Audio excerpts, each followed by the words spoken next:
Assalamualaikum warahmatullahi wabarakatuh. Innal hamdalillah nahmaduhu wa nasta'inuhu wa nastaghfiruh. Wa na'udzu billahi min shururi anfusina wa min sayyiati a'malina. Man yahdihillahu fala mudhillalah wa man yudlil fala hadiyalah. Wa asyhadu an la ilaha illallah wahdahu la syarikalah. Wa asyhadu anna Muhammadan abduhu wa rasuluh. Ya ayyuhalladzina amanu taqullaha haqqa tuqatih wa la tamutunna illa wa antum muslimun. Ya ayyuhan nasu taqu rabbakumul ladzi khalaqakum min nafsin wahidah wa khalaqa minha zawjaha wa batha minhuma rijalan katsiran wa nisaa'a wattaqullaha alladzi tasaaluna bihi wal arham innallaha kana 'alaikum raqiba. Ya ayyuhalladzina amanu taqullaha wa qulu qawlan sadida yuslih lakum a'malakum wa yaghfir lakum dhunubakum wa man yuti'illaha wa rasulahu faqad faza fawzan 'azima amma ba'd.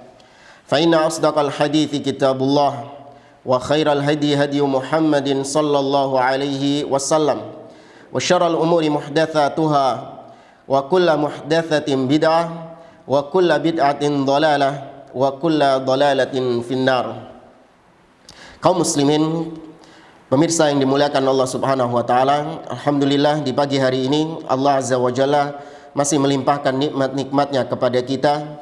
Kita diberikan nikmat sehat, kita diberikan nikmat waktu, dan yang lebih berharga, kita masih diberikan iman. Kita diberikan petunjuk oleh Allah Subhanahu wa taala menuju jalan-jalan yang diridhoi oleh Allah Subhanahu wa taala.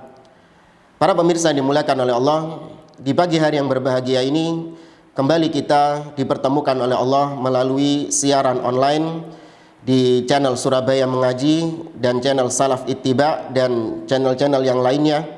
Kita dipertemukan oleh Allah Subhanahu wa taala untuk kita kembali memperdalam ilmu agama kita, untuk kita mempelajari warisan-warisan dari Nabi Shallallahu Alaihi Wasallam. Kita pada kesempatan pagi hari yang berbahagia ini, insya Allah akan membacakan beberapa kalamullah, firman Allah Subhanahu Wa Taala, sabda-sabda Nabi Shallallahu Alaihi Wasallam, dan petuah-petuah emas dari para ulama ahli sunnah wal jamaah, yang semua itu sangat-sangat kita butuhkan untuk menjaga agama kita, untuk kita bertahan di atas agama ini, di atas manhaj ini, di tengah kondisi yang memprihatinkan seperti sekarang. Kita memohon kepada Allah Azza wa Jalla, semoga Allah Subhanahu wa taala senantiasa menetapkan kita di atas iman, senantiasa menetapkan kita di atas manhaj salaf sampai kita mati dengan di atas manhaj ini. Para pemirsa yang dimuliakan oleh Allah Subhanahu wa taala, insyaallah ini adalah pertemuan pertama kita yang akan mengawali kajian kitab yang ditulis oleh seorang ulama ahli sunnah wal jamaah, yaitu Syekh Ad-Doktor Ibrahim Ibn Amir Ar-Ruhaili hafizahullahu ta'ala, seorang ulama yang hidup tinggal di kota Nabi SAW, dan beliau merupakan salah satu dosen pengajar di Jamiah Islamiyah di kota Nabi SAW. Beliau menulis sebuah kitab yang sangat berharga, ya, terutama di masa-masa seperti sekarang, yaitu sebuah kitab yang menerangkan tentang bagaimana penguasa dan seluk-beluk penguasa, bagaimana kebijakan-kebijakan pemimpin dan sikap rakyat, sikap seorang rakyat terhadap kebijakan-kebijakan tersebut. Ini dibahas dalam sebuah kitab yang beliau beri judul Al-Ihkam fi Sabri Ahwalil Hukam wa ma yushra'u lirra'iyya fiha minal ahkam, yang kalau secara literal diterjemahkan menjadi bagaimana kita menelusuri tindak tanduk penguasa atau keadaan-keadaan penguasa, dan bagaimana syariat Islam mengatur rakyat, ya, dalam hukum-hukum menghadapi penguasa tersebut. Dan alhamdulillah, segala puji bagi Allah Subhanahu wa taala, kitab yang sangat bermanfaat ini telah diterjemahkan oleh Al-Ustadz Al-Fadil Muflih Safitra hafizahullahu taala dengan judul Tindak Tanduk Penguasa. Ya, dan alhamdulillah juga kawan-kawan dari Surabaya Mengaji dan juga dari Salaf Ittiba menyediakan kitab terjemahan dari Al-Ihkam fi Sabri Ahwalil Hukam, atau kitab terjemah dari kitab ini yaitu Tindak Tanduk Penguasa. Bisa didapatkan atau dicek di medsos Surabaya Mengaji atau di medsos Salaf Ittiba. Tapi para jamaah pemirsa yang dimuliakan oleh Allah Subhanahu wa taala, kita mulai pembahasan dari kitab Al-Ihkam fi Sabri Ahwalil Hukam yang dikarang oleh Syekh Ad-Doktor Ibrahim Ar-Ruhaili hafizahullah taala.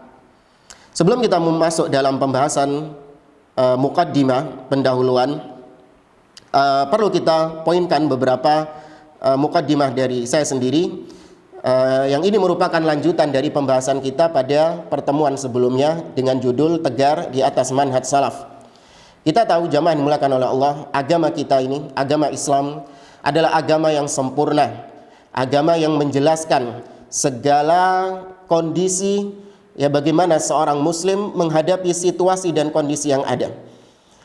Kalau saja dalam masalah-masalah yang ringan, masalah-masalah yang sepele, seperti bagaimana adab buang hajat, bagaimana menyikapi hewan, bahkan ya, bagaimana akhlak seorang muslim terhadap binatang sekalipun, itu diatur di dalam agama kita. Maka tentu bagaimana yang berkaitan dengan lingkup yang lebih besar daripada itu, yaitu lingkup kepemimpinan atau sikap terhadap penguasa, lebih-lebih Islam pasti telah mengaturnya. Karenanya Nabi SAW pernah bersabda dalam sebuah hadis. Nabi SAW mengatakan, "Ma baqiya syai'un yuqarribu minal jannah wa yuba'idu minan nar illa waqad buyyina lakum." Kata Nabi SAW, tidak ada sesuatu pun yang bisa menyebabkan kalian dekat ke surga atau bisa menyebabkan kalian jauh dari neraka, kecuali telah dijelaskan kepada kalian ilmunya. Maknanya, kata Nabi SAW, segala apapun yang bisa mendatangkan pahala kepada Anda atau hal yang bisa mendatangkan dosa kepada Anda sudah dijelaskan oleh Nabi. Tidak ada sesuatu yang bisa membuat Anda mendapatkan kebaikan atau membuat Anda mendatangkan kesengsaraan di dunia ataupun di akhirat, kecuali sudah dijelaskan oleh Nabi SAW di dalam hadits-haditsnya, atau lebih umum telah dijelaskan di dalam agama kita ini. Maka demikian juga bagaimana sikap seorang rakyat terhadap pemimpinnya yang merupakan masalah yang besar. Di situ menyangkut darah, menyangkut stabilitas keamanan, menyangkut perekonomian, ya, menyangkut berbagai macam bidang-bidang kehidupan, maka pasti agama kita sudah mengaturnya. Maka nggak perlu aturan-aturan dari selain itu. Namun sangat disayangkan sebagian kaum muslimin lebih suka mengambil aturan-aturan lain. Bagaimana menyikapi penguasa ketika penguasa punya kebijakan yang zalim? Bagaimana ketika pemimpin berlaku sewenang-wenang? Mereka lebih banyak mengambil aturan-aturan main, mengambil hukum-hukum yang lain selain dari apa yang telah diajarkan oleh Nabi SAW. Maka pembahasan ini ya bertujuan untuk mengembalikan kembali sikap seorang muslim yang benar, yaitu kembali kepada apa yang telah diajarkan Nabi SAW. Tapi para jamaah dimuliakan oleh Allah Azza wa Jalla, bisa disimak kita masuk dalam pembahasan al-muqaddimah, pendahuluan yang disampaikan oleh muallif hafizahullahu taala. Kita mulai. Qala al-muallif hafizahullahu taala, berkata Syekh Ad-Doktor Ibrahim bin Amir Ar-Ruhaili hafizahullahu taala, beliau mengatakan, Bismillahirrahmanirrahim. Alhamdulillahirabbil alamin, alhamdulillahirabbil alamin. Wassalatu wassalam ala al-mab'uthi rahmatan lil alamin, nabiyina Muhammad wa ala alihi wa sahbihi ajma'in, wa ba'd. Ya, bismillahirrahmanirrahim. Segala puji bagi Allah Subhanahu wa taala yang Maha Pengasih lagi Maha Penyayang. Ini kita dapati hampir kitab-kitab para ulama di awal muqaddimahnya mencantumkan basmalah, ya, muta'assiyan billah, sebagai bentuk mengikuti Allah Subhanahu wa taala yang membuka surat-suratnya dengan basmalah. dan meneladani Nabi SAW yang membuka surat-surat beliau juga dengan basmalah. Kita tahu dahulu Nabi SAW beliau berdakwah melalui tulisan. Beliau mengirimkan surat-surat kepada penguasa-penguasa yang ada. Beliau mengirimkan surat kepada penguasa Romawi, Kaisar. Beliau juga mengirimkan surat kepada penguasa Habasyah, An-Najasyi. Beliau juga mengirimkan surat kepada penguasa Persia, yaitu Al-Kisra.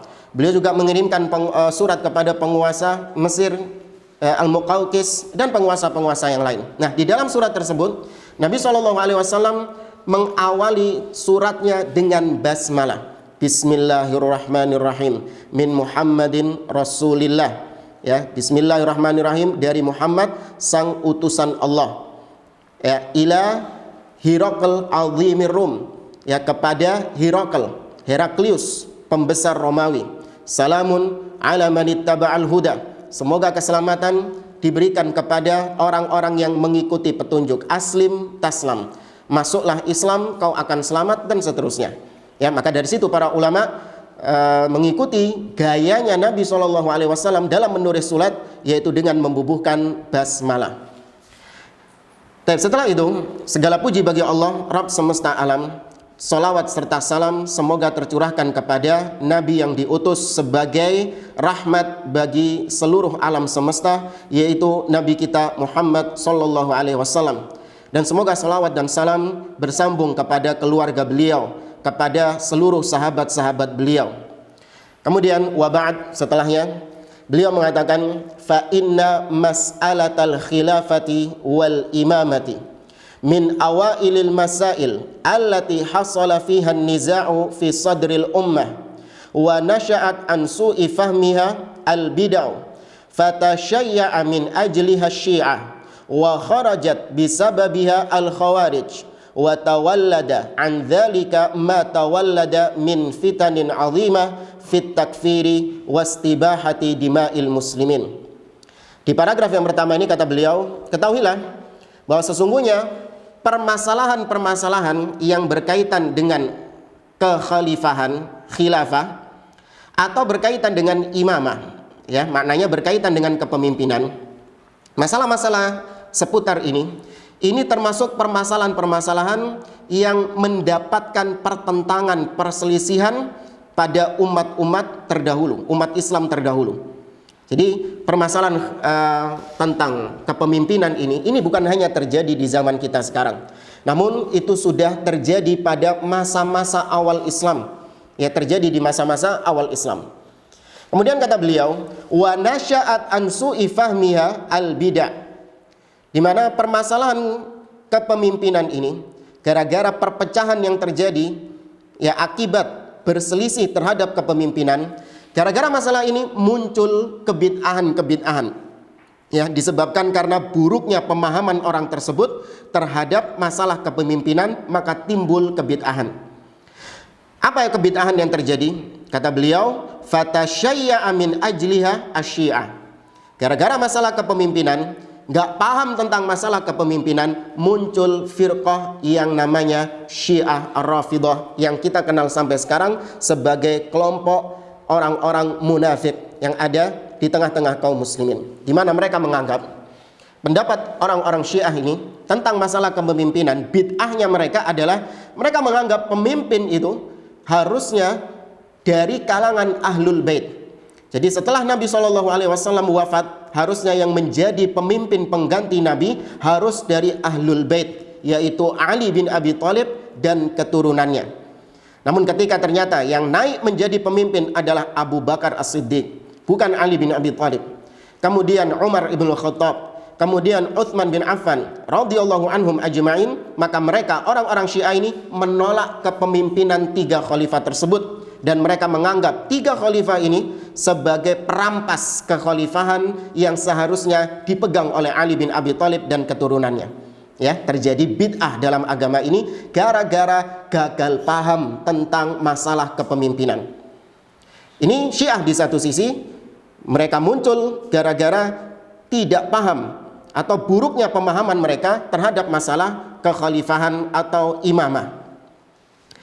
Wa kharajat bisababiha al-khawarij, dan juga gara-gara tidak paham masalah kepemimpinan atau buruknya pemahaman terhadap masalah kekhalifahan ini, muncul firqah yang lain yang bernama al-khawarij. Dan al-khawarij muncul, bibit-bibitnya itu muncul ketika zaman kekhalifahan Utsman bin Affan radhiyallahu anhu, yaitu fitnah Sabaiyah. Ya, kita tahu sejarah Abdullah bin Saba, seorang Yahudi yang berpura-pura masuk Islam, memprovokasi kaum muslimin untuk membenci Utsman bin Affan sebagai khalifah. Disebarkan isu-isu bahwa Utsman bin Affan telah melakukan berbagai macam keburukan-keburukan. Utsman bin Affan melakukan bid'ah, menambah adzan Jumat 2 kali. Utsman bin Affan telah melakukan penistaan terhadap Al-Quran, di mana dia membuang semua Quran yang ada dan hanya menetapkan satu Quran yang berasal dari dirinya saja. Utsman bin Affan melakukan kezaliman. Utsman bin Affan punya track record yang buruk. Dia gak ikut perang Badar. Dia lari dari perang Uhud. Dia tidak mengikuti Baiat Ridwan. Disebarkan sampai pada puncaknya mereka mendemo rumah Utsman bin Affan, dan sampai pada puncaknya juga mereka membunuh Utsman bin Affan dengan atas nama aksi bela Islam. Dengan atas nama membela keadilan dan alasan-alasan klasik yang lainnya. Lanjut di zaman kekhalifahan Ali bin Abi Thalib, firqah Khawarij ini muncul juga tatkala Ali bin Abi Thalib mengalami perselisihan dengan beberapa sahabat seperti Aisyah radhiyallahu anha, kemudian Talha ibn Ubaidillah, kemudian Az-Zubair ibn al-Awwam atau yang kita kenal dengan perang Al-Jamal. Nah, ini orang-orang Khawarij muncul dalam peperangan ini. Demikian juga apa yang terjadi setelahnya, yaitu ketika Ali bin Abi Thalib berselisih dengan Muawiyah ibn Abi Sufyan radhiyallahu anhuma. Muawiyah bin Abi Sufyan berselisih dengan Ali bin Abi Thalib dalam peperangan As-Siffin. Nah, itu juga muncul orang-orang Khawarij ketika Ali bin Abi Thalib mengutus seorang perwakilannya, yaitu Abu Musa al-Asy'ari. Kemudian Muawiyah bin Abi Sufyan mengutus perwakilannya, yaitu Amr ibn al-As, untuk melakukan tahkim. Untuk melakukan tahkim. Dengan demikian, dengan terjadinya tahkim ini, muncul orang-orang Khawarij yang mengeluarkan diri mereka dari kepemimpinan Ali bin Abi Thalib dan tidak lagi menganggap Ali bin Abi Thalib sebagai pemimpinnya. Ali dianggap kafir karena Ali bin Abi Thalib menyerahkan hukum kepada manusia, yaitu kepada dua orang ini, Abu Musa al-Asy'ari dan Amr ibn al-As. Hakam tarrijal fi dinillah, inil hukmu illa lillah. Wahai Ali, kau telah menyerahkan hukum kepada manusia, padahal tidak ada hukum kecuali hukum Allah Subhanahu wa taala. Terjadilah apa yang terjadi. Gara-gara permasalahan ini, Ali bin Abi Thalib dibunuh oleh orang-orang Khawarij. Inilah jamaah yang dimuliakan oleh Allah, para pemirsa yang dimuliakan oleh Allah, potret bagaimana bahayanya ketika seseorang gagal paham tentang akidah salaf dalam masalah kepemimpinan. Gagal paham seorang terhadap masalah kepemimpinan bisa menyebabkan perbuatan-perbuatan yang sejarah telah membuktikannya.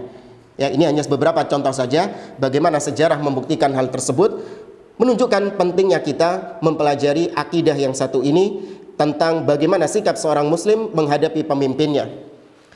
Kemudian kata beliau, wa tawallada an dzalik ma tawallada min fitanin 'azimah.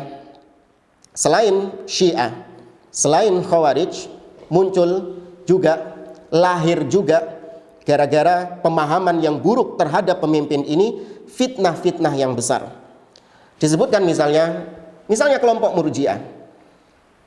Gara-gara gagal paham terhadap masalah kepemimpinan, kelompok Murji'ah muncul. Kok bisa? Bagaimana kelompok Murji'ah bisa muncul? Dikatakan oleh para ulama, kelompok Murji'ah muncul, bid'ah mereka muncul. Apa bid'ah kelompok Murji'ah ini? Mereka menganggap bahwa seorang ketika melakukan perbuatan dosa, maka itu tidak mengurangi keimanan mereka. La yadurru ma'al itsmi iman. Perbuatan dosa itu tidak akan menurunkan status keimanan seseorang. Nah, dari mana kebid'ahan akidah ini muncul? Maka jawabannya salah satunya adalah yaitu adanya pertanyaan-pertanyaan yang muncul dari kaum muslimin, bagaimana sih hukumnya orang-orang yang berperang ketika perang Siffin, ketika perang Jamal, ketika terjadi perang antara muslim dengan muslim, apa hukumnya seorang muslim membunuh muslim yang lainnya? Maka ketika itu muncul orang-orang Murji'ah, mereka berpendapat, oh nggak apa-apa, itu tidak menggugurkan keimanan mereka dan tidak pula mengurangi keimanan mereka.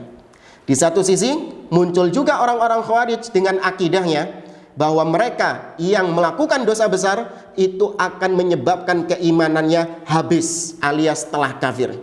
Lihat, gara-gara satu permasalahan ini, apa? Gagal paham terhadap pemimpin, tidak memiliki akidah yang benar. Bagaimana sikap terhadap pemimpin? Muncul dari situ berbagai macam kesesatan-kesesatan yang ada.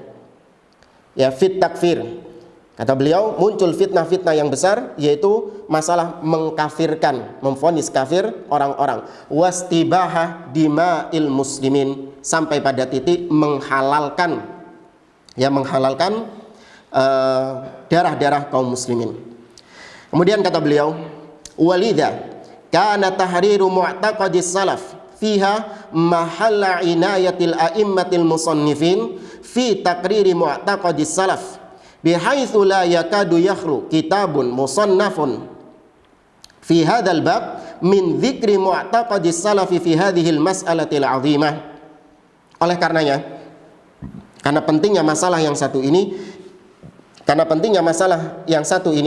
Anda akan dapati kitab-kitab para ulama-ulama salaf terdahulu itu sangat concern, ya, mereka sangat perhatian terhadap masalah pemimpin, ya, dan bagaimana menjelaskan sikap seorang muslim terhadap pemimpinnya. Ini menjadi akidah yang sudah dikhususkan oleh para ulama-ulama salaf dari zaman dahulu sampai zaman sekarang.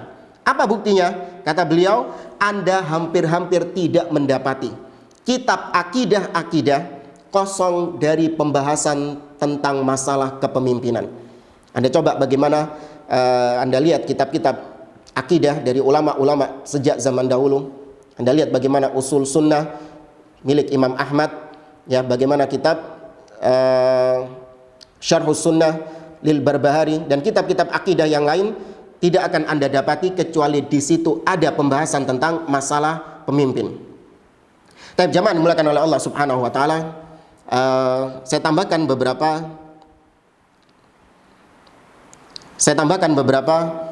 catatan di sini tentang ucapan beliau. Kita tidak akan mendapati kitab-kitab para ulama kecuali pasti di dalamnya dijelaskan tentang akidah yang satu ini, yaitu taat, mendengar dan taat kepada penguasa, dan haramnya memberontak kepada penguasa. Saya berikan beberapa contoh-contoh di sini dari kitab para ulama terdahulu, seperti misalnya apa yang ditulis oleh Imam Ahmad bin Hanbal rahimahullahu ta'ala dalam kitabnya Usulus Sunnah. Beliau mengatakan dalam kitabnya Usulus Sunnah, kata beliau, Usulus Sunnati indana at-tamassuku bima kana alaihi ashabu Rasulillah sallallahu alaihi wasallam. Di antara pokok-pokok sunnah di sisi kami adalah berpegang teguh dengan apa-apa yang para sahabat Nabi sallallahu alaihi wasallam berada di atasnya. Dan di antara pokok-pokok sunnah, kata beliau, wa minas sunnatil lazimah allati man taraka minha khaslah lam yakbalha wa yu'min biha lam yakun min ahliha. Dan di antara pokok-pokok sunnah yang wajib untuk dipegang oleh seorang muslim, dan barang siapa yang meninggalkannya, salah satu dari sunnah-sunnah, salah satu dari pokok-pokok sunnah ini, tidak mau menerimanya, maka dia bukan termasuk ahlu sunnah wal jamaah. Apa itu? Wassam'u wa ta'ah wassam'u wa ta'ah lil a'immah wa amiril mu'minin, mendengar dan taat kepada pemimpin kaum muslimin, al-bar wal fajir, baik itu pemimpin yang soleh, pemimpin yang baik, atau pemimpin yang fajir, pemimpin yang zalim. Waman waliyal khilafah, dan siapapun yang memegang tampuk kekuasaan. Wajtama'an nasu alaihi, ya, manusia, masyarakat sepakat untuk mengangkat pemimpin tersebut. Waradu bihi, ridho dengan kepemimpinannya. Waman dhahara alaihim bisayf, entah caranya dengan mengkudeta dengan pedang, ya, hatta sara khalifah, sampai dia menjadi khalifah, wa sumiya amirul mukminin, dan dia dipanggil sebagai amirul mukminin. Ini kata Imam Ahmad bin Hanbal rahimahullahu taala. Padahal kitabnya kitab akidah, tapi pembahasannya di situ pembahasan tentang bagaimana seharusnya seorang muslim bersikap terhadap pemimpinnya. Wa qala al-Barbahari rahimahullah, berkata Imam al-Barbahari rahimahullah dalam kitabnya Syarhus Sunnah, beliau mengatakan, wa man waliyal khilafata bi ijma'in nasi alaihi wa ridahum bihi fahuwa amirul mu'minin.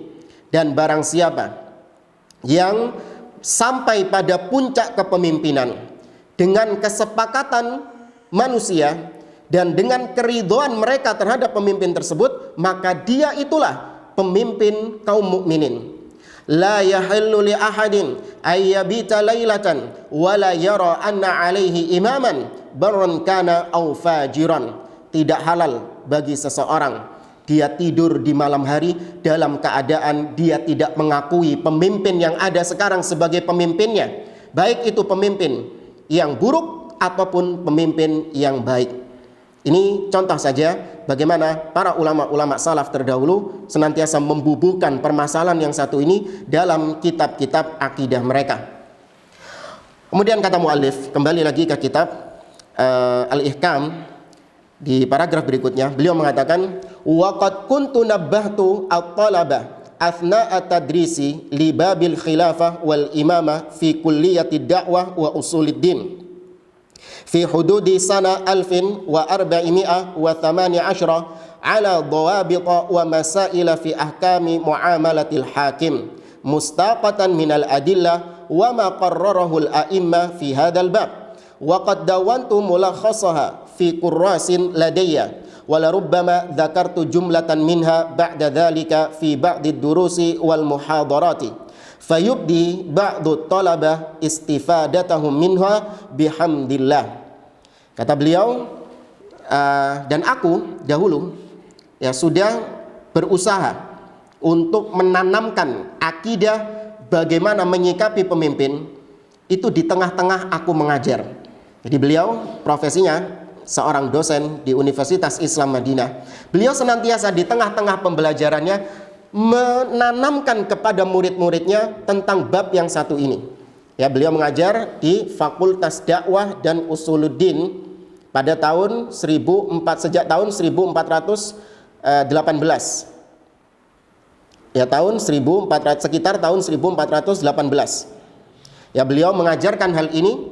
Ya, kemudian beliau paparkan kepada murid-muridnya bagaimana dhawabit, ketentuan-ketentuan dalam mentaati pemimpin, kemudian bagaimana masalah-masalah atau syubhat-syubhat yang beredar seputar kepemimpinan, bagaimana hukum bermuamalah dengan pemimpin, semua itu diajarkan oleh beliau, mengambil sumber-sumber dalil-dalil dari Al-Quran ataupun Sunnah dan apa-apa yang ditetapkan oleh para a'immah, oleh para ulama-ulama tentang masalah ini. Kemudian beliau di tengah-tengah mengajarkan tentang akidah yang satu ini, beliau menulis ringkasan-ringkasan dari sikap seorang muslim terhadap pemimpin. Beliau tulis dalam catatan-catatan kecil. Ya, beliau tulis hal itu dalam catatan-catatan kecil beliau. Dan terkadang ya beliau sebutkan itu ketika beliau mengajar di kelas atau di sela-sela pengajian beliau, karena beliau juga salah satu pengajar di Masjid Nabawi di kota Madinah. Maka dengan demikian, kata beliau, nampak sebagian para penuntut-penuntut ilmu itu bisa mengambil manfaat, bisa mengambil faedah dari apa yang telah aku tanamkan kepada mereka. Kemudian kata beliau, wal hajatu li idahi hadhil mas'alah wa ta'siliha lil muslimin al yauma asbahat masatan akthar min dhi qablin khasatan ba'dama tajaddadat fil ummah fitanul khuruj wal mudaharat wat takfir wat tafjirat allati anat minhal ummah azimal wailat wa balaghal bala'u bi ashabil fitnah ila qatlil aba wal ummahat wal fat'i bil asdiqai wal qurabat ma'a ma sahaba dhalika fi babit tanzir min khawdin azimin fi hadzal babid daqiq fi fil majalisil khassah wal 'amah wa abra wasailil i'lam minal jahala wal awam wa ashabis syubah wal awham min ghairi mustanadin fil kalami ila dalilin awil istinadi fit taqriri ila aslin asil bal yusayyirun nas fi dzalika awatifu nafsiyah wa infi'alatun aqliyah wa ahwa'un muttaba'ah wa syahawatun mudhillalah. Kata beliau, kebutuhan manusia dalam menjelaskan masalah kepemimpinan ini, memperinci masalah kepemimpinan ini kepada kaum muslimin, kebutuhan mereka di hari ini, di zaman seperti sekarang, itu telah menjadi kebutuhan yang sangat mendesak daripada kebutuhan mereka, daripada kebutuhan orang-orang sebelumnya. Maknanya adalah menjelaskan tentang masalah kepemimpinan di zaman-zaman seperti sekarang ini sangat urgent sekali jika dibandingkan masa-masa sebelum kita. Kenapa alasannya? Kata beliau, terlebih di zaman yang khusus seperti zaman sekarang ini, di mana umat Islam terfitnah, diuji dengan fitnatul khuruj. Banyaknya kaum muslimin, trennya kaum muslimin itu nggak taat kepada pemimpin. Bahkan yang taat kepada pemimpin ini dianggap sebagai penjilat, dianggap sebagai julukan-julukan atau disematkan kepada mereka julukan-julukan yang buruk. Bahkan sampai pada tingkatan julukan-julukan yang berkaitan dengan hewan, dianggap cebong atau dianggap julukan-julukan yang lain. Ini terjadi fitnah seperti ini. Seorang yang menjelaskan tentang akidah salaf, bagaimana menyikapi pemimpin dengan mendengar dan taat kepada mereka, dan haram hukumnya untuk memberontak kepada mereka, muncul caci makian dan muncul hujatan-hujatan yang ada. Karena apa? Trennya yang berlaku itu memberontak kepada pemimpin. Tren yang sedang berjalan sekarang mencaci maki pemimpin. Maka kalau ada orang yang berselisih, jadilah itu orang-orang yang dianggap sebagai orang yang menyimpang, sesat, dan julukan-julukan yang lain. Maka itu terjadi di zaman sekarang. Maka menjelaskan hal ini lebih daripada menjelaskan hal ini di zaman-zaman sebelumnya. Wal mudhaharat, muncul fitnah demonstrasi. Ya, betapa gampangnya seseorang melakukan demo dengan mengatasnamakan umat Islam. Ya, segelintir orang nggak suka dengan kebijakan pemimpin, kemudian melakukan aksi-aksi demo dan mengatasnamakan umat Islam. Padahal hanya kepentingan-kepentingan politik semata, hanya kepentingan para tokoh-tokohnya saja. Namun yang dikorbankan adalah orang-orang awam, yang dikorbankan adalah orang-orang yang mereka sebenarnya memiliki niatan yang baik, membela agama, mereka ingin untuk mengadakan perbaikan-perbaikan. Namun karena yang menyetir mereka adalah orang-orang yang buruk, yang menyetir mereka adalah orang-orang yang sesat, ya, provokator-provokator, maka jadilah mereka ikut-ikutan tersesat, padahal niatan-niatan mereka niatan-niatan yang baik. Sejarah telah membuktikan bagaimana dahulu ketika zaman Utsman bin Affan, orang-orang yang mendemo rumah Utsman bin Affan, awalnya mereka keluar menuju Utsman bin Affan tujuannya untuk menasihati Utsman, tujuannya untuk meluruskan kesalahan-kesalahan Utsman, tujuannya adalah untuk perbaikan-perbaikan. Namun karena yang menunggangi mereka adalah provokator-provokator, ahlus syarr, orang-orang yang memang memiliki keburukan sejak awal, jadilah mereka melakukan tindakan sampai pada tingkatan membunuh Utsman bin Affan. Ya, inilah keburukan-keburukan demonstrasi. Ya, maka kalau ada yang mengatakan, oh ini kan demonya demo damai, ya demonya demo damai, lihat yang ditonjolkan apa? Nggak ada rumput yang terinjak di sini. Tidak ada semut yang mati gara-gara demo ini. Tidak ada sampah yang berkeliaran. Yang ditonjolkan itu sama mereka. Ya, ini demo yang damai, demonstrasi yang damai. Tidak ada bakar-bakar ban, ya, tidak ada tanaman yang terinjak tadi, tidak ada orang yang terzolimi. Klaimnya seperti itu. Padahal berapa banyak orang-orang yang terzolimi gara-gara perbuatan demonstrasi mereka. Berapa banyak jalan-jalan yang ditutup, orang-orang yang bekerja, ambulans-ambulans yang mau lewat, orang-orang sakit yang memang memerlukan jalan tersebut gak bisa lewat, ditutup gara-gara kepentingan-kepentingan segelintir orang yang memperturutkan hawa nafsunya. Ini bungkam mereka hal ini. Yang penting apa? Rumputnya nggak terinjak. Yang penting nggak ada sampah. Ini yang ditonjolkan. Itu yang katanya demo yang damai. Padahal Nabi SAW diriwayatkan oleh Imam Abu Dawud dalam sunannya. Para sahabat dikisahkan, sebagian mereka ketika diperintahkan oleh Nabi SAW untuk melakukan satu peperangan, didapati mereka itu saling memenuhi jalan-jalan. Sehingga ada tempat-tempat singgah, rumah-rumah yang sempit gara-gara jalanan ditutup. Di antara mereka ada yang memblokade jalan-jalan tersebut, sehingga berita ini sampai kepada Nabi SAW. Apa jawaban Nabi? Apakah Nabi SAW mengatakan, oh nggak apa-apa, yang penting kan nggak ada rumput yang terinjak. Oh nggak apa-apa, yang penting kan nggak ada sampah yang berserakan. Enggak, ini jihad ya.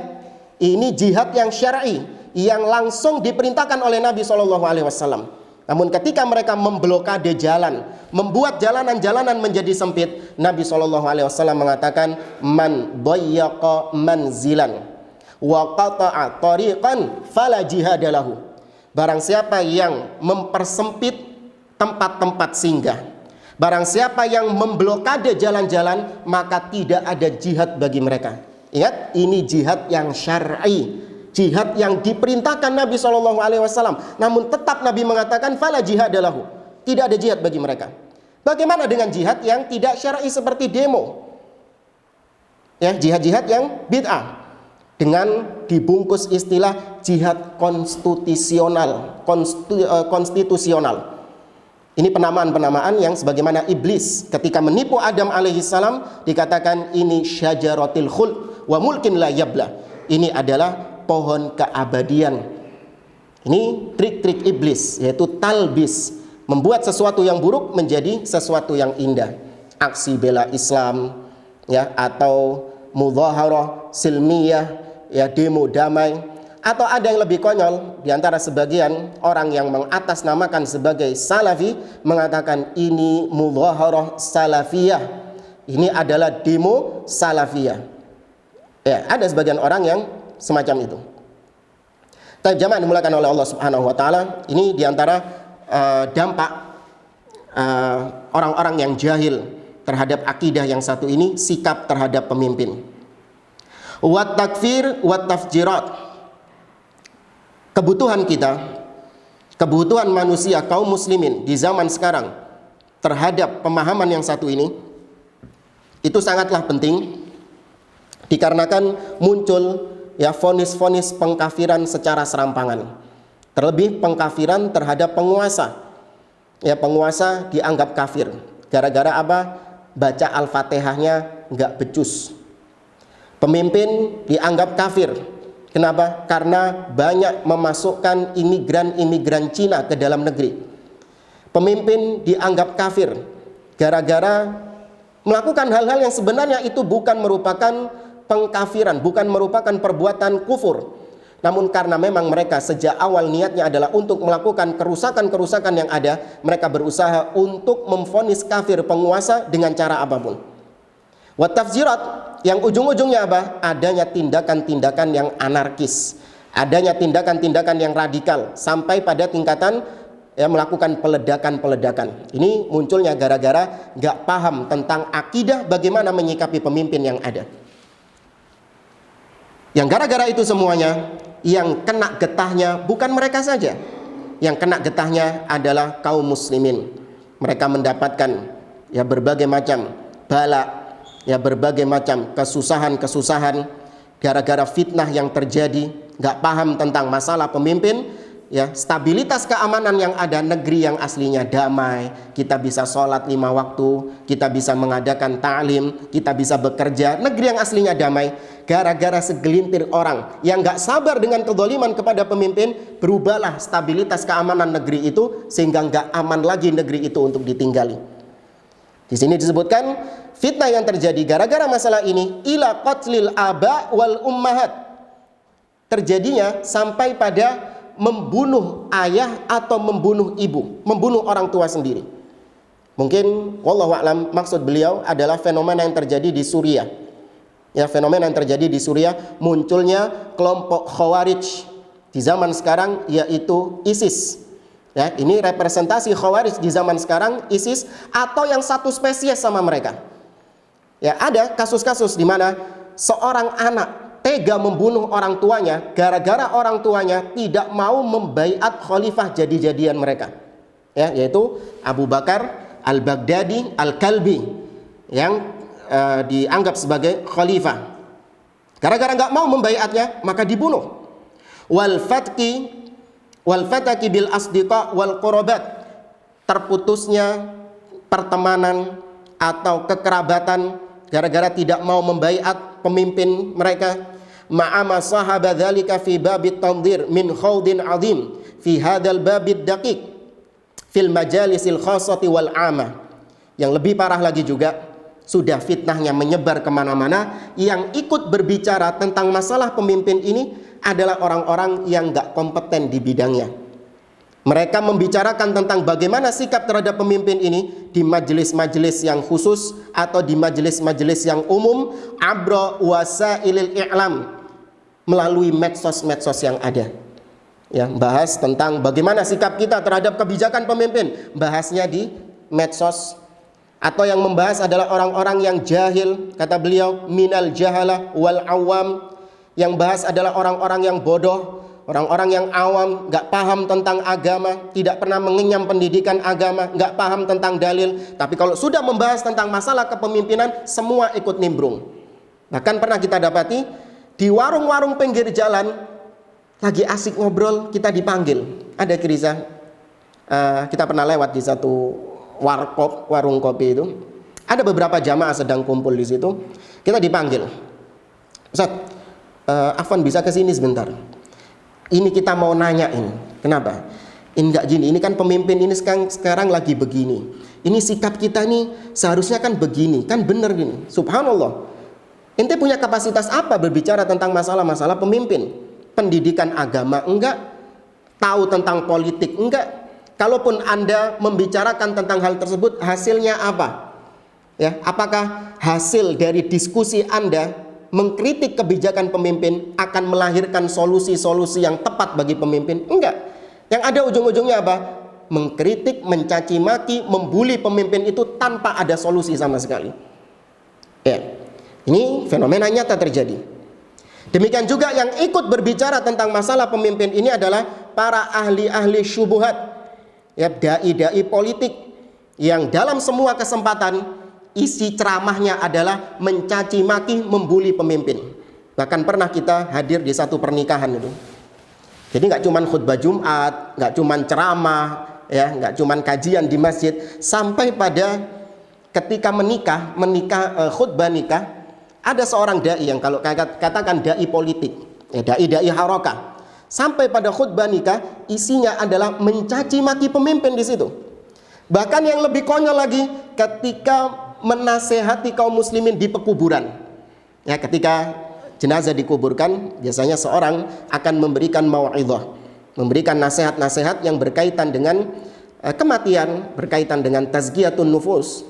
Tapi yang terjadi apa? Dai harokah ini, ahli fitnah ini, dia justru mencaci maki, mengkritik penguasa, bahkan pada momen-momen yang gak nyambung sama sekali.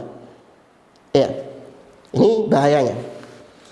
Min ghairi mustanadin fil kalami ila dalil, tanpa ada dalil sama sekali yang diucapkannya, atau tidak bersandar pada usul yang pokok. Ya, tidak bersandar pada usul yang pokok dari agama ini. Bal yusayyirun nasu fi dzalika awatif nafsiyah. Yang ada apa? Dia membahas tentang masalah politik, mengkritik pemimpin, itu berangkat dari selera politiknya saja. Wan fi'alatun aqliyah, atau berangkat dari akalnya saja. Ya, dia mengkritik pemimpin karena menurut akalnya, oh ini nggak pas. Ya, kalau kita ingat pada pertemuan yang lalu, kebijakan pemimpin yang nggak pas bagi otak Anda, itu terkadang hanya nggak pas bagi otak Anda.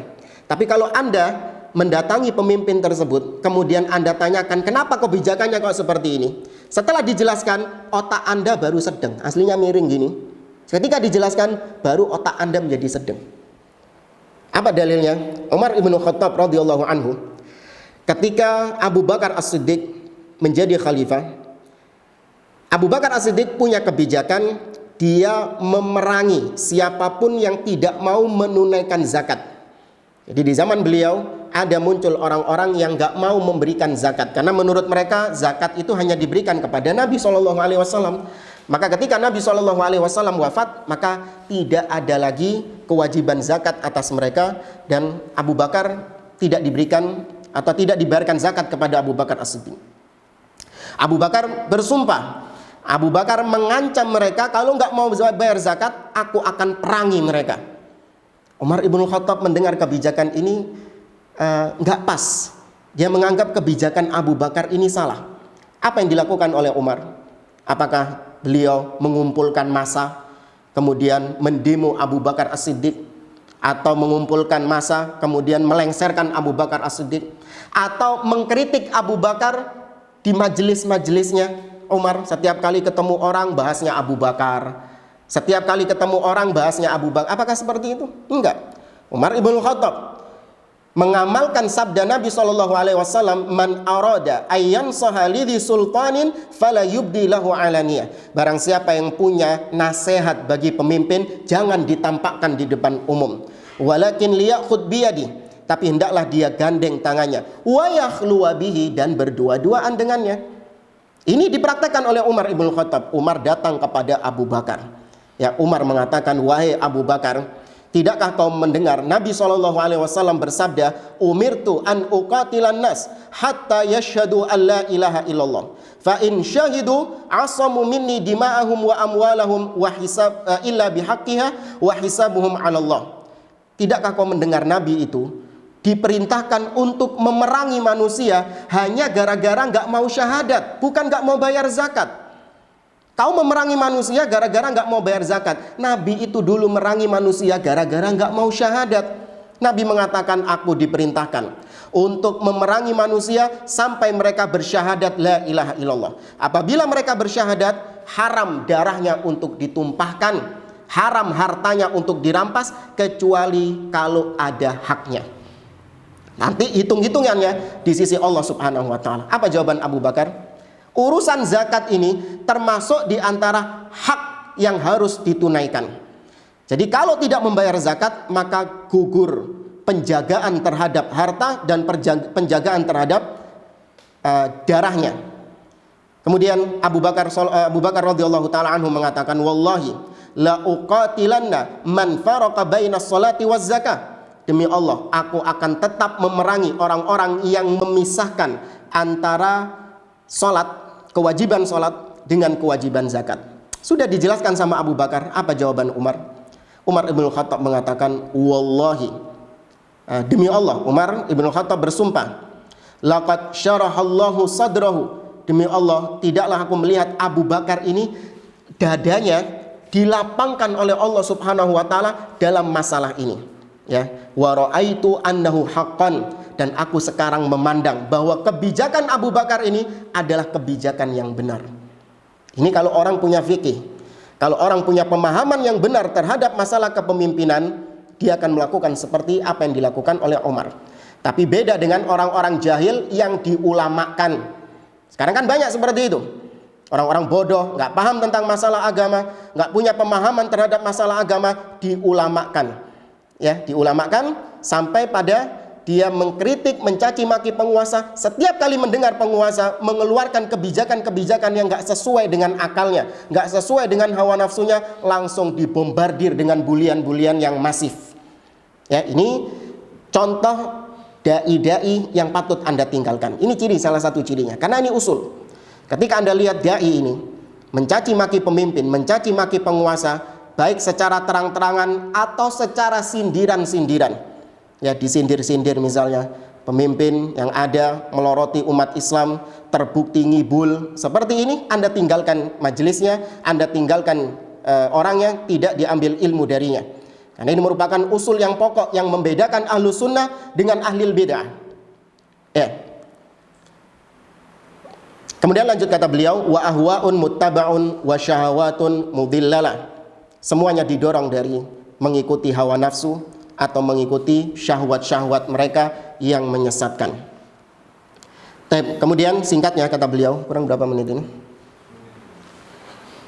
Singkatnya kata beliau, faraghibtu fi jam'i risalatin mukhtasaratin fi ahkam muamalatil hukam mutadamminah fi taqriri masailiha wa sabri fawaidiha majtama'ali min masaila athna at-tadris. Kemudian kata beliau, maka aku pun, kata Syekh Ibrahim Ar-Ruhaili, mengumpulkan sebuah tulisan yang singkat tentang bagaimana hukum bermuamalah dengan pemimpin, yang berisi permasalahan-permasalahan dan memaparkan bagaimana faedah-faedah yang bisa diambil dari pembahasan ini. Beliau mengumpulkan semua itu di tengah-tengah beliau mengajar di universitas. Thumma ma waqaftu alaihi min fawaida ba'dal bahthi wat tahrir ma'a suluki maslaki tawassut fil ardi baina nahjail ishab al-mumil wal ikhtisar al-mukhil. Kata beliau menulis hal ini dengan sangat kehati-hatian. Kenapa? Agar jangan sampai tulisan ini menjadi panjang lebar yang nanti bisa membosankan orang ketika membacanya. Dan juga jangan sampai tulisan ini terlalu ringkas sehingga kosong dari faedah-faedah. Wa qad tahayyartu laha isman yakshifu an haqiqatiha fasammaituha al-ihkam fi sabri ahwalil hukam wa ma yushra'u lirra'iyati fiha minal ahkam. Maka aku pilih sebuah nama yang sangat pas untuk menjelaskan hakikat dari pembahasan ini, dan aku beri nama buku ini adalah Al-Ihkam fi Sabri Ahwalil Hukam.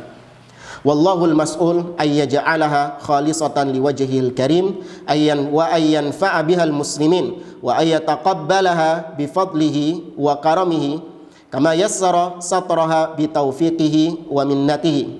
Kata beliau, Allah Subhanahu wa taala, ya semoga Allah Subhanahu wa taala menjadikan hal ini sebagai tulisan ini sebuah upaya yang Allah nilai sebagai amalan yang ikhlas, mengharap wajah Allah dan bermanfaat bagi kaum muslimin, dan semoga Allah menerima upaya ini sebagai amal soleh dengan karunia-Nya dan kemuliaannya, kedermawanannya, sebagaimana dimudahkan oleh Allah Subhanahu wa taala. Aku dimudahkan oleh Allah untuk menulis buku ini. Wa qad ra'aitu qabla asy-syuru' fil maqsudi min bahthiha an umaddiha laha bi muqaddimatain mu'inatain ala tahriri masailiha wa fahmiha. Kata beliau, sebelum aku membahas tentang masalah bagaimana sikap rakyat kepada pemimpin ketika pemimpin melakukan perbuatan ini. Jadi kitab ini sistematikanya seperti ini. Apa yang dilakukan oleh rakyat kalau ada pemimpin memerintahkan kepada perkara yang wajib? Contoh, pemimpin memerintahkan untuk sholat 5 waktu. Kemudian apa yang dilakukan oleh rakyat kalau ada pemimpin yang memerintahkan kepada yang sunnah? Pemimpin memerintahkan untuk sholat tahajud misalnya. Atau bagaimana sikap rakyat? Kemudian apa ketika pemimpin misalnya memerintahkan kepada sesuatu yang mubah? Contoh, lampu hijau berhenti, lampu merah berhenti, lampu hijau jalan, wajib untuk membuat KTP. Ini perkara-perkara yang mubah. Bagaimana hukum rakyat mentaati pemimpin seperti ini? Atau bagaimana hukumnya ketika rakyat tidak mentaatinya? Sampai pada tingkatan bagaimana pemimpin memerintahkan kepada yang makruh, dan bagaimana ketika pemimpin memerintahkan kepada yang haram, dan bagaimana kalau pemimpin melakukan kekufuran. Ini semuanya dibahas secara sistematis oleh beliau, poin per poin, yang insya Allah kalau kita benar-benar memahami buku ini dengan baik, kita akan bisa menyikapi pemimpin yang ada dengan sikap yang syar'i, yang sesuai dengan tuntunan-tuntunan agama kita, yaitu agama Islam. Semuanya dipaparkan dengan dalil, ya, bukan karena kepentingan-kepentingan politik. Oh, ini ustadz digaji sama pemimpin, ini antek-antek rejim, kata mereka. Enggak ada kita urusannya dengan politik-politik yang ada. Bahkan Ahlussunnah wal Jamaah berlepas diri dari politik-politik yang kotor. Namun inilah akidah kita, ya, inilah tuntunan agama kita, tuntunan Nabi SAW dalam masalah pemimpin ini. Dan jamaah dimulakan oleh Allah, saya sarankan Anda ketika membaca buku ini atau ketika mendengarkan kajian ini, Anda bersihkan hati Anda dari segala macam noda-noda yang buruk. Anda bersihkan hati Anda terhadap su'udzon, ya, sangkaan-sangkaan yang buruk terhadap pemimpin. Lepaskan semua kepentingan-kepentingan politik Anda. Baca buku ini, ya, baca risalah ini atau dengarkan kajian ini dengan hati yang ikhlas, minta kepada Allah Subhanahu wa taala untuk mendapatkan taufik hidayah melalui perantara buku ini. Doa, minta kepada Allah Azza wa Jalla, Allahumma inni as'aluka ilman nafi'a wa rizqan thayyiba wa amalan mutaqabbala. Tapi kalau Anda membaca buku ini masih dengan sikap fanatisme Anda, masih dengan memendam perasaan atau memendam sangkaan-sangkaan yang buruk kepada penguasa, maka tutup buku ini, gak usah dibaca buku ini. Memang Anda gak menginginkan kebaikan pada diri Anda. Ya. Ada 2 mukaddimah yang akan beliau paparkan insyaallah, yaitu kata beliau yang pertama, fi dzikri ahammil adillah fis sam'i wa ta'ah lil hakim wa tahrimil khuruji alaihi. Di mukaddimah yang pertama beliau memaparkan tentang dalil-dalil wajibnya mendengar dan taat kepada pemimpin dan haramnya memberontak kepada pemimpin. Kemudian mukaddimah yang kedua, dzikri abrazil masail asy-syar'iyyah fi babil imamah al-mustanbata minal adillah wa ma qarrarahul a'immah. Di mukaddimah yang kedua, yaitu beliau menyebutkan tentang masalah-masalah yang berkaitan dengan pemimpin. Ya, masalah-masalah yang berkaitan dengan pemimpin. Yang semuanya itu diambil dari dalil-dalil dan dikuatkan oleh para ulama-ulama. Ya, jadi ada kaidah-kaidah nanti di bab yang kedua yang semuanya itu adalah landasan kita tatkala kita nanti membahas inti daripada kitab ini. Jadi pentingnya kita mengawali kitab ini dengan 2 mukaddimah tadi, supaya nanti ketika kita membahas inti dari buku ini, itu nanti rujukannya ke mukaddimah ini. Jadi kalau ada kok gini ya, itu kembali ke mukaddimah lagi. Kenapa kok kita nggak boleh memberontak kepada pemimpin? Padahal pemimpinnya, misalnya pemimpinnya jelas-jelas kafir, ya, hanya dengan kekafiran saja bolehkah kita memberontak kepada pemimpin? Maka jawabannya nggak boleh. Loh, kenapa nggak boleh ini? Nah, ini kembali ke mukaddimah. Jadi mukaddimah ini adalah hal yang penting untuk mengikat pemahaman kita ketika kita nanti membahas inti dari pembahasan buku ini. Wa hadza awanu syuru'i fil maqsudi bihaulillahi wa quwwatihi. Ya, maka pembahasan mukaddimah inilah yang dimaksudkan, ya, dan semoga Allah Subhanahu wa taala memberikan kekuatan, atau tidak ada kekuatan, daya dan kekuatan kecuali dari Allah Subhanahu wa taala. Ana kira itu pendahuluan secara umum dari Syekh Ibrahim bin Amir Ar-Ruhaili hafizahullah taala dalam kitabnya Al-Ihkam fi Sabri Ahwalil Hukam. Insyaallah di pertemuan berikutnya kita baru masuk ke al-muqaddimah al-ula. Muqaddimah yang pertama yaitu zikru ahamil adillah fi sam'i wa ta'ah lil hakim wa tahrim al-khuruj alaihi. Dalil-dalil tentang kewajiban mendengar dan taat kepada pemimpin serta haramnya keluar dari ketaatan kepada pemimpin. Tab ini yang bisa saya sampaikan, wallahu a'lam bishawab. Kita masuk ke sesi tanya jawab.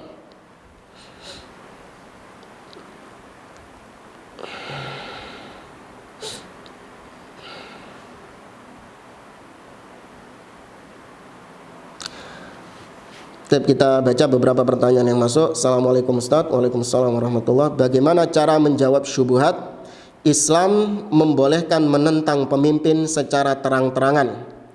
Dibuktikan dari diajarkan untuk mengingatkan imam ketika salah pada saat sholat berjamaah.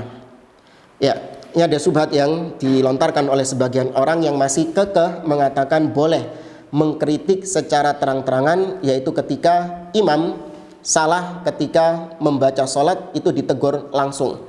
Seperti ketika imam melebihkan rakaat langsung ditegur dengan subhanallah. Atau ketika imam salah membaca ayat maka langsung ditegur dengan ayat yang benar. Ini katanya adalah dalil boleh menentang pemimpin secara terang-terangan. Tapi jamaah dimulakan oleh Allah, bantahan kita yang pertama adalah ini dalam masalah sholat. Ya, berbeda dengan masalah yang lainnya. Karena memang dalil yang ada seperti itu yang diajarkan oleh Nabi SAW, di mana Nabi tatkala itu pernah salah ketika melaksanakan sholat. Beliau SAW lupa sholat sampai 5 rakaat. Kemudian para sahabat selesai sholat saling bergumam satu dengan yang lain. Para sahabat Nabi SAW bertanya kepada mereka, masya'nukum, ada apa gerangan kalian? Para sahabat mengatakan, ya Rasulullah, hal zida fis sholah. Wahai Rasulullah, apakah ada wahyu yang turun yang menambah jumlah rakaat salat? Qad shallaita khamsan, karena kau barusan salat 5 rakaat. Maka Nabi mengatakan, fa inni basyarun mithlukum, nasitu kama tansaun, fa idza nasitu fadzakiruni. Aku ini manusia biasa seperti kalian. Aku bisa salah sebagaimana kalian juga salah. Aku lupa sebagaimana kalian lupa. Fa'idha nasitu, nanti kalau saya lupa lagi, fadzakiruni, maka ingatkan aku. Ini dalam masalah sholat, Nabi SAW memerintahkan demikian.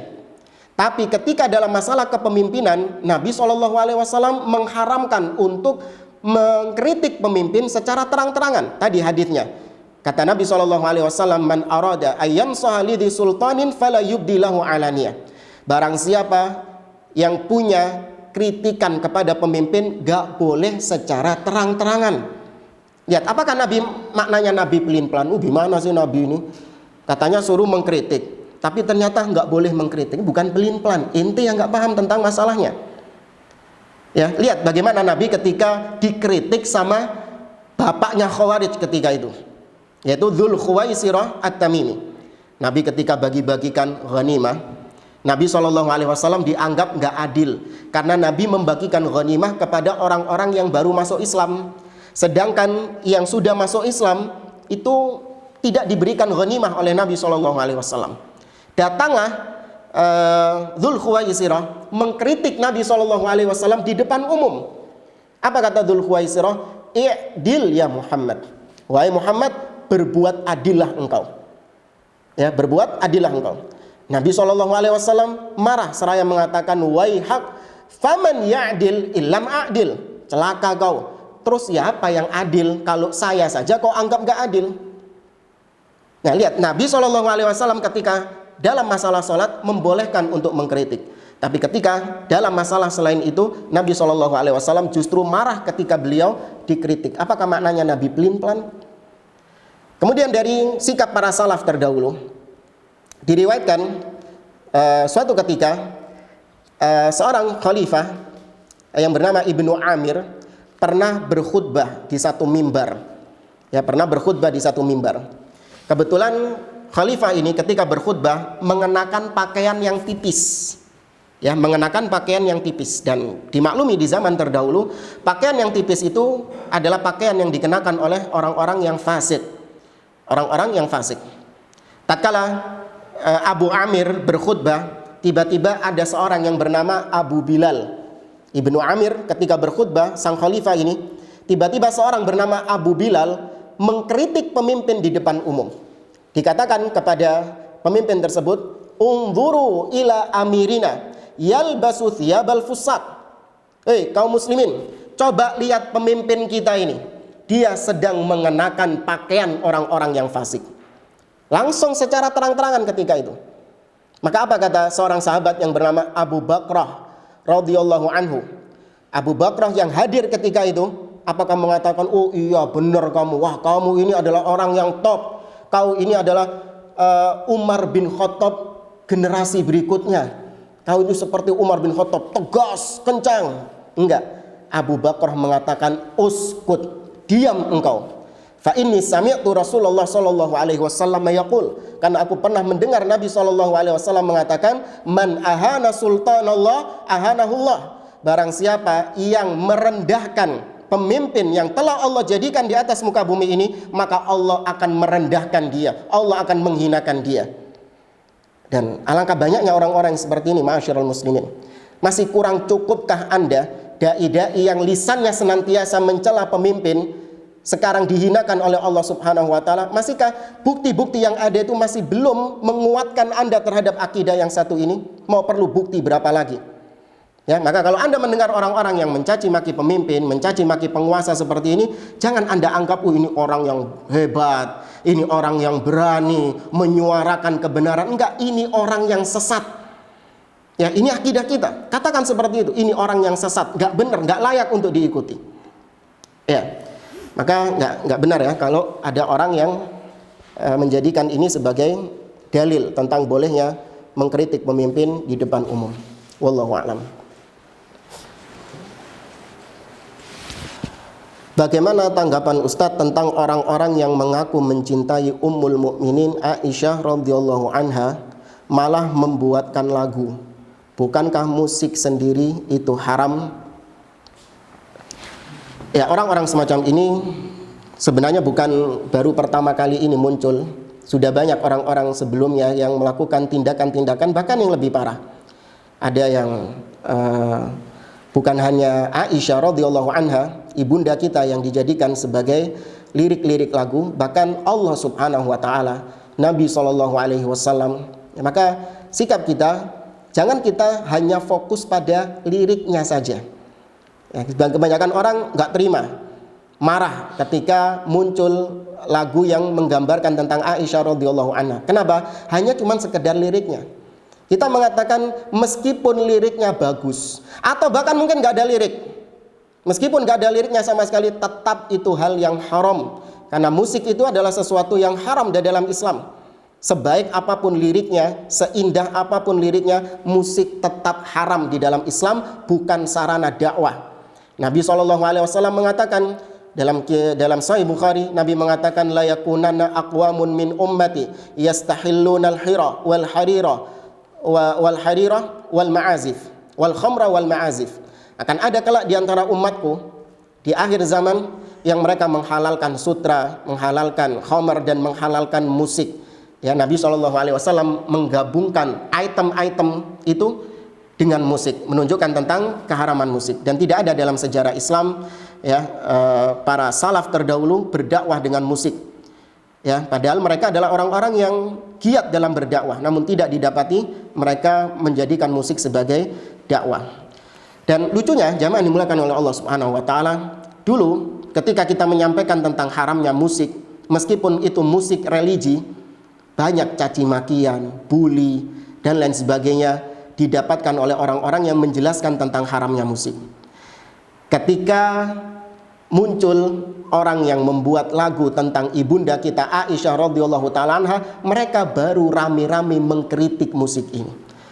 Kalau ahlu sunnah enggak, sudah sejak awal sebelum keburukan itu muncul, ahlu sunnah adalah orang-orang yang sudah mengharamkan hal itu.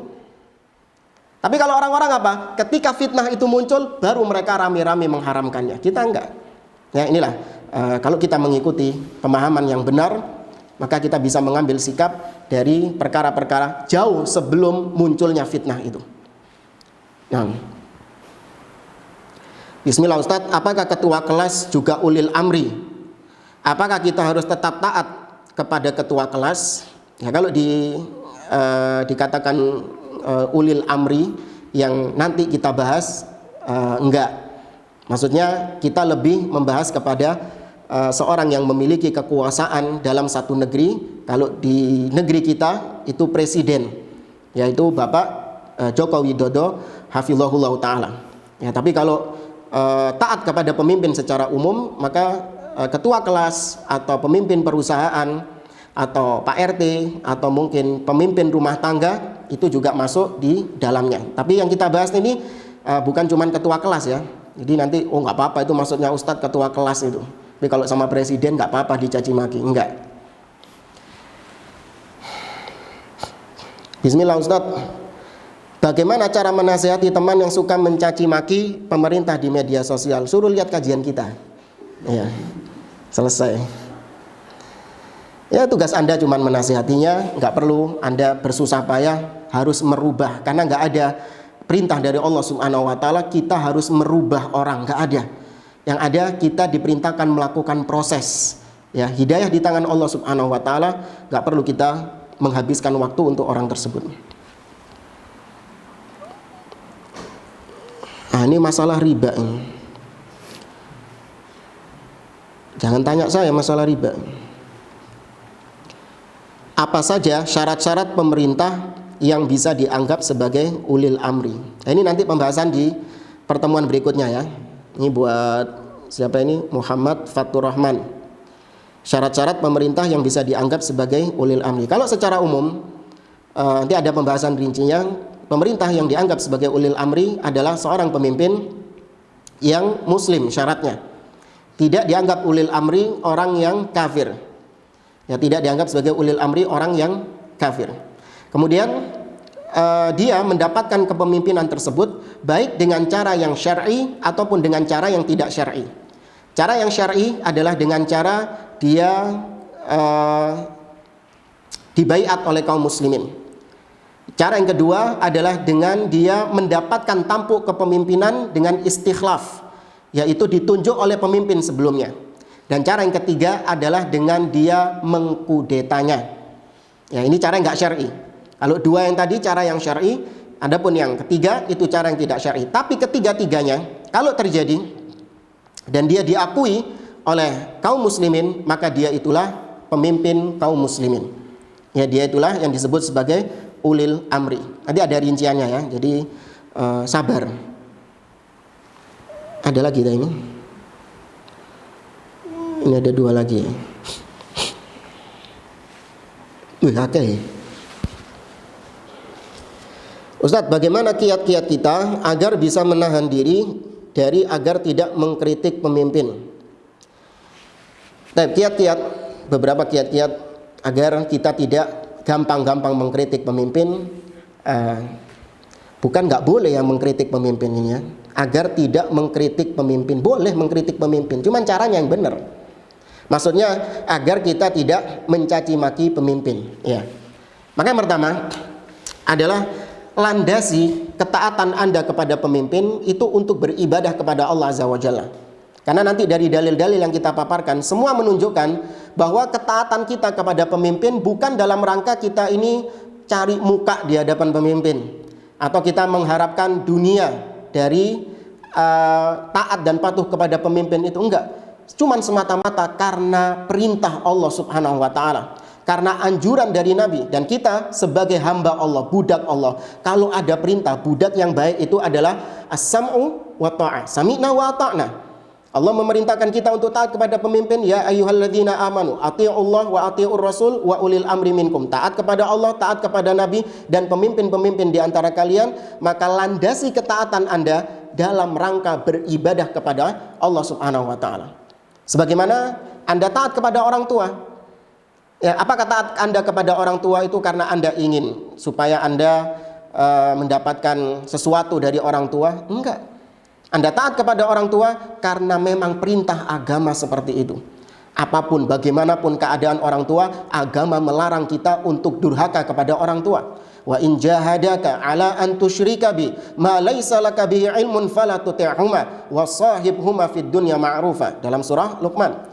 Kata Allah, apabila mereka berdua, orang tua, memerintahkan kalian untuk berbuat syirik kepadaku, apa-apa yang kalian tidak memiliki ilmu tentangnya, fala tuti'huma, enggak boleh ditaati. Tapi enggak juga kita memberontak kepada orang tua, maknya diganti sama mak yang lain, bapaknya diganti, dilengserkan dengan bapak yang lain, enggak. Allah mengatakan wasahibhuma fid dunya ma'rufa, tetap pergauli mereka dengan pergaulan yang baik. Ya, wallahu a'lam. Ini ada ya nanti pembahasan tentang hal ini buat saudara Bayu. Ya, pantau terus kajian kita kitab ini. Kalau bisa sambil pegang buku ya, pegang kitab. Ya, yang punya terjemahan dibuka, dan yang ingin kitab aslinya dalam bentuk PDF nanti bisa menghubungi teman-teman dari Surabaya Mengaji atau dari Salaf Ittiba. Ini sama ya, bagaimana cara mendakwahi seseorang yang sangat kontra atau tidak taat dengan pemimpin atau pemerintah. Ini sampaikan nasihat-nasihat dengan dalil. Kau ini Islam, agamamu melarang seperti itu. Kalau mereka masih tetap gak mau, karena biasanya banyak penganut mazhab tapi'i, bukan syafi'i. Banyak menganut mazhab tapi'i. Apa itu? Kita harus taat kepada pemimpin. Iya, tapi kan pemimpin yang bagaimana dulu. Kita harus mendengar kepada pemimpin. Kita nggak boleh menerima informasi kecuali datangnya dari badan resmi pemimpin. Iya, tapi pemimpin yang mana dulu gitu. Ini namanya mazhab tapi'i, bukan syafi'i. Ya, maka kalau Anda seperti ini, ya bawakan secara logis. Dibawakan dalil nggak mau, coba ajak dia untuk berpikir. Anda mencaci maki pemimpin ini, apa didengar sama pemimpinnya? Apa bisa membawa perubahan? Bikin story di WhatsApp, isinya caci makian terhadap pemimpin. Bikin status di Facebook, isinya caci makian terhadap pemimpin. Toyib, Anda ingin perubahan kan? Supaya pemimpin lebih baik. Iya. Apakah story Anda yang mencaci pemimpin itu dibaca sama presiden? Apakah status Facebook Anda yang isinya mengkritik pemimpin dibaca sama presiden? Apakah tweet-tweet Anda, cuitan-cuitan Anda di Twitter tentang pemimpin, kritikan kepada pemimpin, apa dibaca sama pemimpinnya? Enggak. Ada cara-cara yang lebih rasional. Anda punya akal.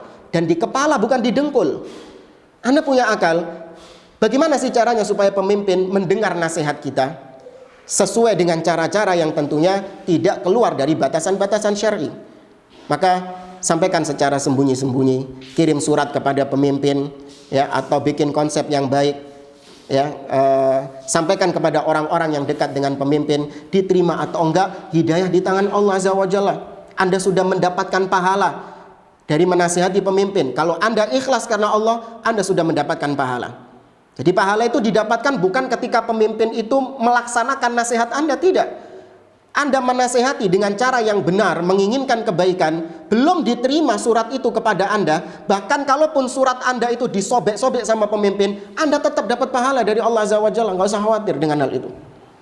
Ya, hidayah di tangan Allah Azza wa Jalla. Ulil amri bisa disebutkan untuk pemimpin yang menerapkan syariat Islam, mengikuti Al-Quran dan Sunnah Rasulullah Sallallahu Alaihi Wasallam.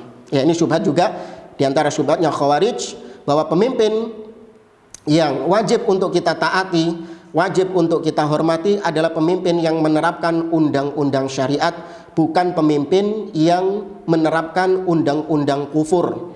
Ya, kalau hukum di negeri kita bukan berlandaskan Al-Quran dan Sunnah, tapi berlandaskan hukum-hukum yang bukan dari Al-Quran dan Sunnah. Maka kata mereka itu tidak layak untuk kita anggap sebagai ulil amri dan kita tidak mentaatinya. Ya, ini termasuk diantara syubhatnya orang-orang Khawarij. Maka dijawab oleh para ulama bahwasanya seorang pemimpin itu ditaati tidak melihat kepada hukum apa yang dia terapkan. Selama hukum tersebut tidak bertentangan dengan Al-Quran dan Sunnah, maka wajib untuk tetap ditaati. Ya, malam ya'muru bimaksiyah, fa in umira bimaksiyah fala sam'a wala ta'ah. Kecuali kalau pemimpin tersebut dalam perintah-perintahnya bertentangan dengan syariat Islam, bertentangan dengan Allah dan Rasulnya, barulah ketika itu tidak boleh kita taati dalam poin itu saja. Namun tidak maknanya memberontak kepada pemimpin tersebut. Dalilnya Nabi SAW bersabda kepada Hudzaifah ibnul Yaman dalam hadis yang diriwayatkan oleh Imam Muslim. Nabi SAW mengatakan kepada Hudzaifah ibnul Yaman, sayakunu a'immatun la yahtaduna bihudai wa la yastannuna bisunnati. Nanti akan ada pemimpin-pemimpin yang tidak menggunakan petunjukku dalam kepemimpinannya dan tidak pula menggunakan sunnahku dalam kepemimpinannya. Maknanya apa? Tidak melandasi kepemimpinannya dengan Al-Quran dan Sunnah. Kemudian kata Nabi SAW, wa sayaqumu fihim rijalun qulubuhum qulubus syayatin fi juthmani ins. Dan akan ada di antara mereka orang-orang yang berhati setan, yang jasadnya jasad manusia tapi hatinya hati setan. Kemudian Hudzaifah bertanya kepada Nabi SAW, ya Rasulullah, kaifa asna'u ya Rasulullah in adraktu dzalik? Wahai Rasulullah, apa yang aku perbuat kalau aku mendapati ada pemimpin yang seperti yang kau gambarkan tadi, enggak berhukum dengan petunjukmu, tidak menggunakan sunnahmu dalam kepemimpinannya, bahkan dia berhati setan dalam jasad manusia, apa wasiatmu kepada kita? Nabi mengatakan, tasma' wa tuti' wa in duriba dhahruka wa ukhidha maluka fasma' wa ati'. Kau tetap dengar dan taat kepada pemimpin tersebut dalam perkara-perkara yang tidak keluar dari batasan syar'i. Meskipun hartamu dirampas, meskipun punggungmu dipukul, tetap dengar dan taati. Hadis sahih riwayat Imam Muslim. Ini kalau Anda masih lisan Anda masih ingat ya, oh iya ya, dulu saya pernah mengatakan asyhadu anna Muhammadan Rasulullah. Muhammad adalah utusan Allah yang wajib saya ikuti apapun yang dia ucapkan. Nih sabda Nabi SAW. Namun kalau Anda menganggap, wah, karena ada orang-orang yang mengatakan, wah ini kok goblok banget ini. Hartanya dirampas, punggungnya dipukul, gak memberontak, tetap mendengar dan taat. Ini orang-orang yang bodoh kalau kayak gini, lemah, antek-antek rezim ini katanya. Kalau Anda beranggapan seperti itu, cabut syahadat Anda, malu-maluin Anda. Lisan mengatakan asyhadu anna Muhammadan Rasulullah, tapi ketika dipaparkan hadis Nabi SAW, Anda menolak. Ini seperti orang-orang Yahudi, afatu'minuna bi ba'dil kitab wa takfuruna bi ba'd. Beriman kepada sebagian sabda Nabi, kufur terhadap sebagian sabda Nabi. Mana yang cocok sama hawa nafsunya diambil. Tapi kalau nggak cocok dengan hawa nafsunya, waduh, ini kok kayak gini, ditolak sama dia. Ini sifatnya orang-orang Yahudi. Oh Ustadz, itu pemahaman Anda itu. Ya prakteknya nggak kayak gitu. Mau praktek siapa? Anda temukan satu salaf yang mempraktekkan hadis ini dengan cara-cara seperti Anda. Imam Ahmad bin Hanbal hidup di masa 3 kekhalifahan yang menggunakan hukum bukan dengan hukum Allah Subhanahu wa taala. Beliau hidup di pemerintahan Al-Ma'mun. Beliau hidup juga dalam pemerintahan Al-Wathiq dan Al-Mu'tasim. 3 pemerintahan ini menerapkan hukum yang bukan dari Al-Quran dan Sunnah. Apa itu? Mewajibkan untuk semua rakyat meyakini Al-Quran makhluk, bukan kalamullah. Kalau Anda tanya ini hukum apa? Ini bukan hukum dari Allah dan Rasulnya. Namun meskipun demikian, Imam Ahmad bin Hanbal tidak pernah memberontak kepada penguasa. Bahkan ketika dihadapkan penguasa, ketika beliau didebat oleh penasehat raja ketika itu, yaitu Ahmad bin Abi Duat, beliau memanggil penguasa yang ada dengan sebutan ya Amirul Mukminin. Masih menganggap sebagai penguasa. Ini praktek salaf. Ya, dalil, kemudian lihat bagaimana praktek salaf. Ini juga ada penjelasannya nanti insya Allah. Apakah kitab ini yang diterjemahkan oleh Ustadz Mufli Safitra, bukan Syah Putra ya, Mufli Safitra, karya Syekh Ibrahim Ar-Ruhaili? Ya benar, sudah dijelaskan tadi, baru gabung nah. Bagaimana sikap umat Islam terhadap pemimpin non-muslim yang mengkerdilkan ruang gerak atau kebebasan umat Islam? Ini juga ada nanti di akhir-akhir pembahasan buku ini. Pemimpin yang kufur dengan kekufuran yang nyata, ya, pemimpin yang tiba-tiba kafir, bukan dikafirkan oleh segelintir orang yang bodoh, enggak. Pemimpinnya jelas-jelas kafir. Dia siaran pers, dia mengatakan mulai detik ini saya pindah agama misalnya. Ya, apakah dengan itu saja kita mengangkat pedang dan langsung memberontak kepada pemimpin? Ya, apakah seperti itu? Itu juga ada nanti dalam pembahasan kita. Maka disimak ya. Tapi yang terakhir, pertanyaan saya, selama lockdown ini saya tidak sholat berjamaah di masjid, tetapi saya keluar rumah untuk bekerja. Pemimpin mana yang harus ditaati? Loh, kagak nyambung. Selama lockdown saya tidak sholat berjamaah, tetapi saya keluar rumah untuk bekerja. Pemimpin mana yang harus ditaati? Bagaimana sikap saya Ustaz? Ini ada kajian-kajian yang berkaitan dengan fikih COVID ya. Kalau nggak salah Ustaz Abu Ubaidah ya. Ya. Ya, ada kajian yang diasuh oleh Ustaz Abu Ubaidah tentang fikih COVID-19. Itu permasalahan-permasalahan fikih yang berkaitan dengan wabah corona ini, termasuk diantaranya bagaimana seorang yang tertahan di daerah wabah, dia tidak bisa melaksanakan sholat berjamaah, tapi dia masih bisa keluar rumah untuk bekerja dan lain sebagainya. Ini ada pembahasan oleh beliau, bisa ditanyakan kepada beliau. Wallahu a'lam bishawab. Anak kira ini yang bisa saya sampaikan. Insya Allah kita lanjutkan pembahasan kitab ini di pertemuan yang akan datang. Wallahu a'lam. Kita akhiri, subhanakallahumma rabbana wa bihamdik, asyhadu an la ilaha illa anta astaghfiruka wa atubu ilaik. Wa akhiru da'wana alhamdulillahi rabbil alamin. Assalamualaikum warahmatullahi wabarakatuh.